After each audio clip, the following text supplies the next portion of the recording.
রাস্তায় কোনো টাকা কুড়িয়ে পেলে করণীয় কি? আমি কি ওই টাকা মসজিদে দিয়ে দিব, নাকি এর সাথে আরো যোগ করে টাকা দান করতে হবে?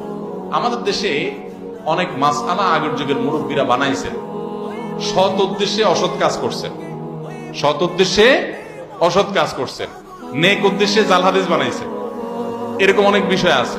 এর মধ্যে এটা একটা, যে রাস্তায় যদি কোনো টাকা পাওয়া যায়, উড়ানো টাকা, হারানো টাকা কেউ যদি ধরে, তাহলে 10 টাকার নোট উঠালে 20 টাকা তাকে দিতে হবে। এটা একটা জাল হাদিস। এই জাল হাদিস যারা বানাইছেন তাদের একটা নেক নিয়ত ছিল। কি নিয়ত সেটা? যাতে করে মানুষ যেমনি সেমনি টাকা ধরার সাহস না করে, যে ধরলে কিন্তু আমার 20 টাকা দেওয়া লাগবে, বাবা তার চাইতে না ধরি, যার টাকা সেই পাক। তো এই নেক উদ্দেশ্যে এটা জাল হাদিস বানাইছেন, কাজটা ভালো করেন নাই। উদ্দেশ্য ভালো ছিল, ওনাদের সরলতা ছিল। এরকম বহু নেক উদ্দেশ্যে জাল হাদিস বানাইছেন। যেমন রাতে যে আমাদের খাবার